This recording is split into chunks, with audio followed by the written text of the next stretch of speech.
Hello नमस्कार मेरे प्यारे दोस्तों, मैं बहुत बहुत स्वागत करता हूं आपका अपने online class agri institute UP पे। दोस्तों उम्मीद करता हूं आप लोग अच्छे होंगे और आपकी पढ़ाई भी बहुत अच्छी चल रही होगी। मैं सबसे पहले सरस्वती माँ को प्रणाम करता हूं जो हमें ज्ञान देती हैं और हमारी लेखनी में एक शक्ति प्रदान करती हैं। जय। दोस्तों मैं अपनी साइंस की श्रृंखला को आगे बढ़ाते हुए आज मैं कार्बन और उसके यौगिक से बनने वाले क्वेश्चंस की बात करने जा रहा हूं। पहले आप लोग होमवर्क नोट कर लीजिए, आप लोग होमवर्क करके नहीं लाते हो। ये क्वेश्चन रहा आपके सामने होमवर्क, ये वाला लिखा हुआ है कि भूप्रपटी में सर्वाधिक मात्रा में पाई जाने वाली धातु का नाम बताइए। ये मैं होमवर्क दे रहा हूँ, घर से करके लाइए, कमेंट में इसका आंसर आप लोग दीजिएगा। भूप्रपटी में सबसे ज़्यादा कौन सी धातु पाई जाती है।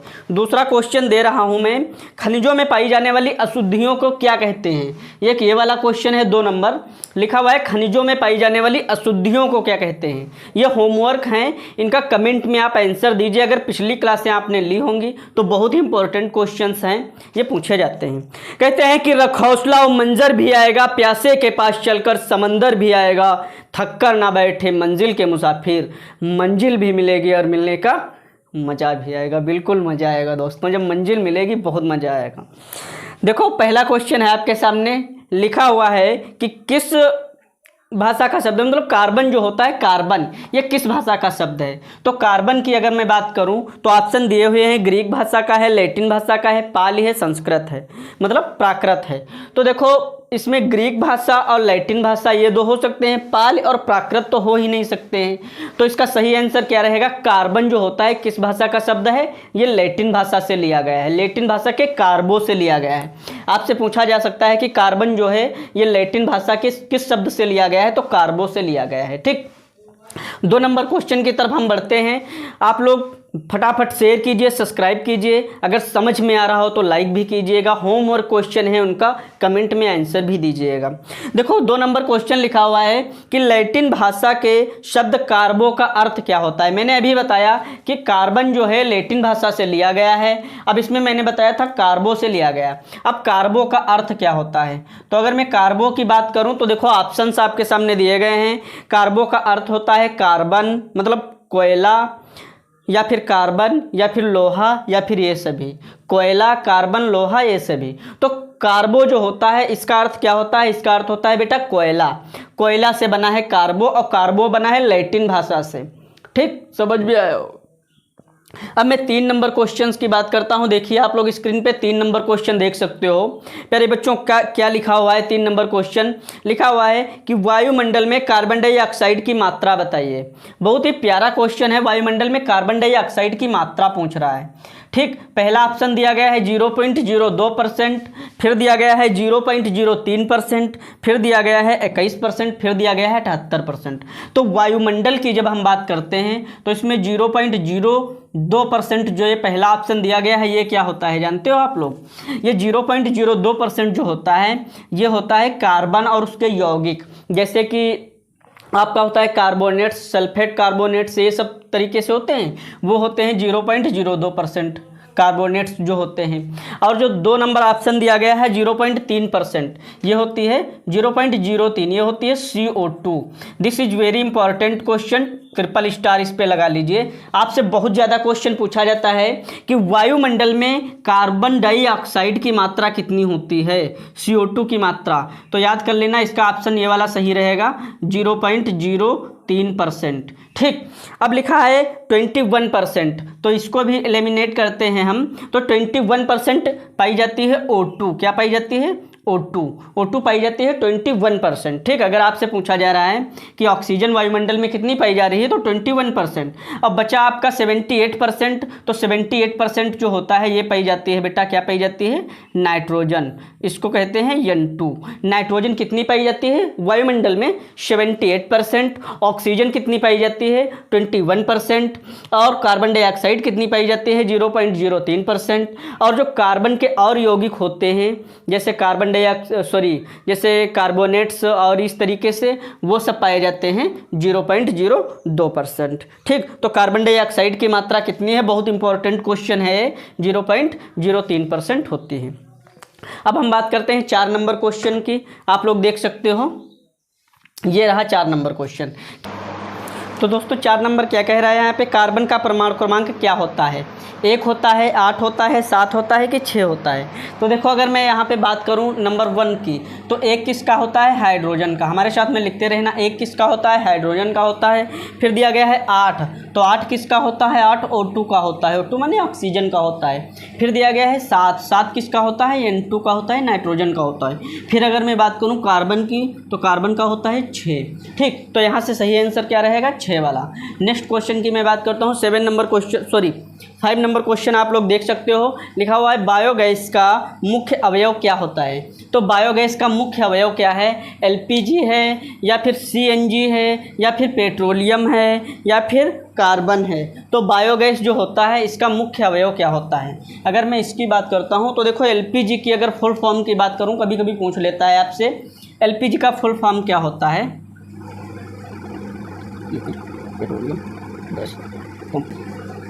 इसका फुल फॉर्म होता है एलपीजी का लिक्विड पेट्रोलियम गैस। और सीएनजी जो लिखा हुआ है इसका फुल फॉर्म क्या होता है,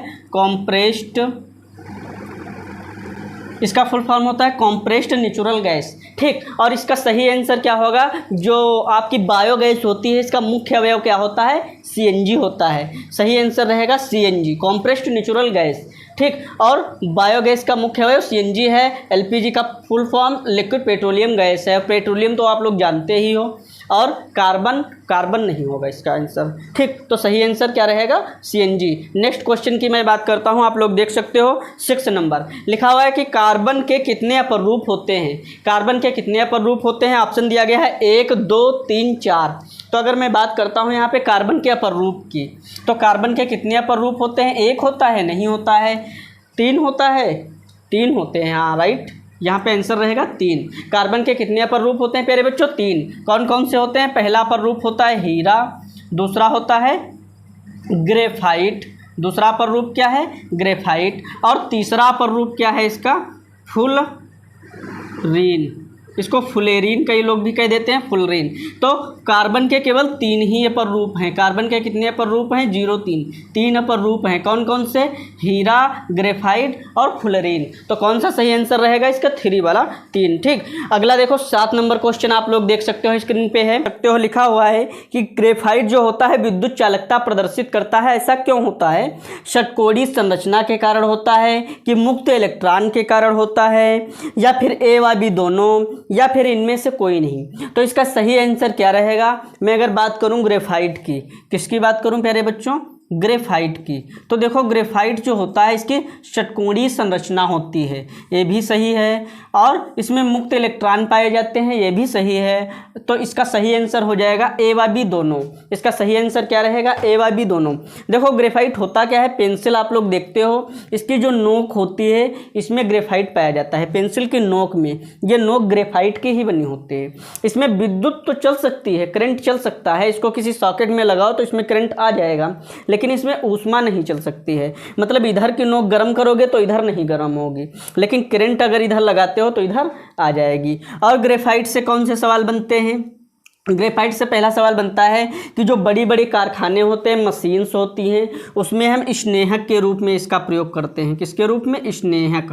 स्नेहक क्या होता है, स्नेहक कहा जाता है तेल को। चिकनई के रूप में इसका प्रयोग करते हैं, और स्नेहक के रूप में हम ग्रीस का प्रयोग करते हैं, लेकिन बड़ी कंपनियों में, बड़ी बड़ी मशीनों में हम ग्रीस का प्रयोग नहीं करते हैं। क्यों, क्योंकि ग्रीस जो होती है प्यारे बच्चों, ये कुछ दिन के बाद इसका ह्रास हो जाता है और ये ख़त्म हो जाती है, लेकिन ग्रेफाइट लंबे समय तक बनी रहती है। इसलिए हम ग्रेफाइट का प्रयोग करते हैं स्नेहक के रूप में, और षटकोणीय संरचना और मुक्त इलेक्ट्रॉन के कारण इसमें करंट भी फ्लो हो जाता है। ठीक, उम्मीद करता हूँ ये भी समझ में आ गया होगा। नेक्स्ट क्वेश्चन आप लोग देखिए स्क्रीन पे, कह रहा है कि कार्बन के किस यौगिक को कार्बनिक यौगिक नहीं कहा जाता है। बहुत ही अच्छा क्वेश्चन है, आप लोगों को पता होना चाहिए कि कार्बन के जितने भी यौगिक होते हैं सबको कार्बनिक यौगिक कहा जाएगा। भाई कार्बन का कोई भी यौगिक हो उसको कहोगे तो कार्बनिक यौगिक ही, लेकिन कार्बन से ही बना है उसको कार्बनिक यौगिक नहीं कहा जाता है। इसमें से कौन सा आंसर सही रहेगा, देखो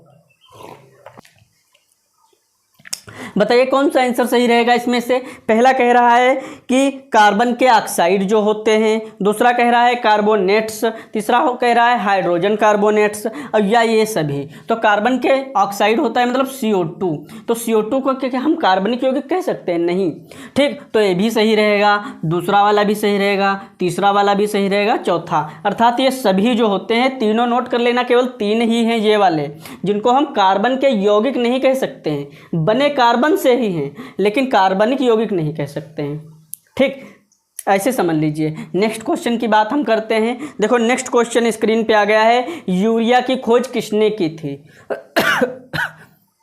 सॉरी, पूछ रहा है कि यूरिया की खोज किसने की थी। तो ऑप्शन पहला दे रखा है इसने कोल्बे ने किया था, दूसरा दे रखा है बर्थेलो ने किया था, तीसरा दे रखा है फ्रेडरिक हॉयलर ने किया था। तो यूरिया की खोज अगर मैं बात करूं तो फ्रेडरिक हॉयलर ने किया था, सी नंबर इसका सही रहेगा। कब किया था? 1828 ईस्वी में फ्रेडरिक हॉयलर ने किया था। अच्छा, जो पहला दिया गया है कोल्बे, इन्होंने क्या किया था? इन्होंने एसिटिक एसिड की खोज की थी।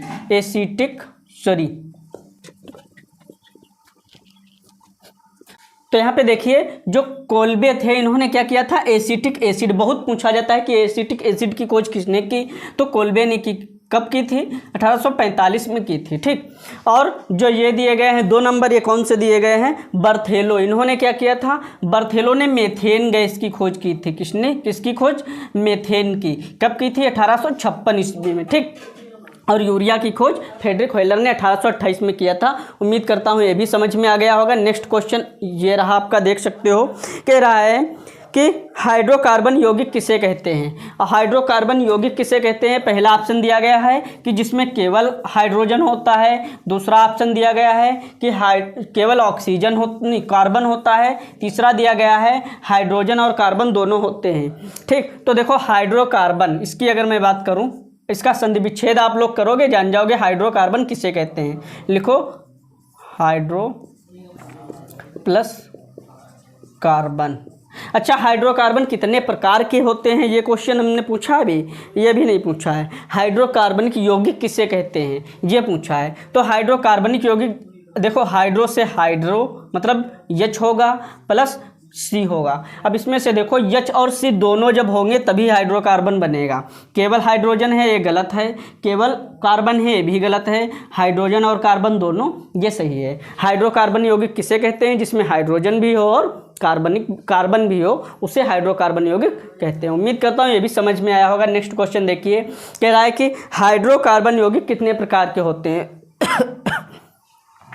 क्या कह रहा है प्यारे बच्चों? हाइड्रोकार्बन यौगिक कितने प्रकार के होते हैं? ऑप्शन दे रखा है आपका 2 प्रकार, 3 प्रकार, 4 प्रकार या फिर 1 प्रकार का। तो हाइड्रोकार्बन यौगिक जो होते हैं प्यारे बच्चों, ये कितने प्रकार के होते हैं? इसमें सही आंसर की अगर मैं बात करूं तो हाइड्रोकार्बनिक यौगिक जो होते हैं ये प्यारे बच्चों 2 प्रकार के होते हैं। कितने प्रकार के होते हैं? 2 प्रकार के होते हैं प्यारे बच्चों। कौन कौन से 2 प्रकार होते हैं इसकी मैं यहाँ पे बात कर रहा हूँ, देखिए मेरे साथ। एक होता है आपका एलिफैटिक। क्या होता है?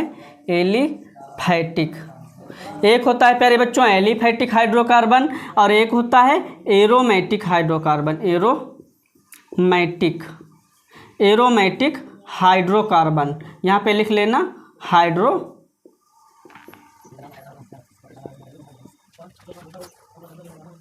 देखो मैंने बताया हाइड्रोकार्बन 2 प्रकार के होते हैं। एक होता है एलिफैटिक हाइड्रोकार्बन, एक होता है एरोमेटिक हाइड्रोकार्बन। जो एलिफैटिक हाइड्रोकार्बन होता है प्यारे बच्चों, ये होता है खुली श्रृंखला। एलिफैटिक कैसा होता है आपसे पूछा जाता है, यहाँ से ये क्वेश्चन डायरेक्ट बनता है,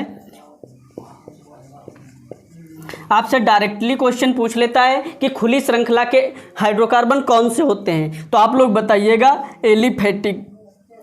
जो एलिफैटिक होते हैं खुली श्रृंखला के होते हैं,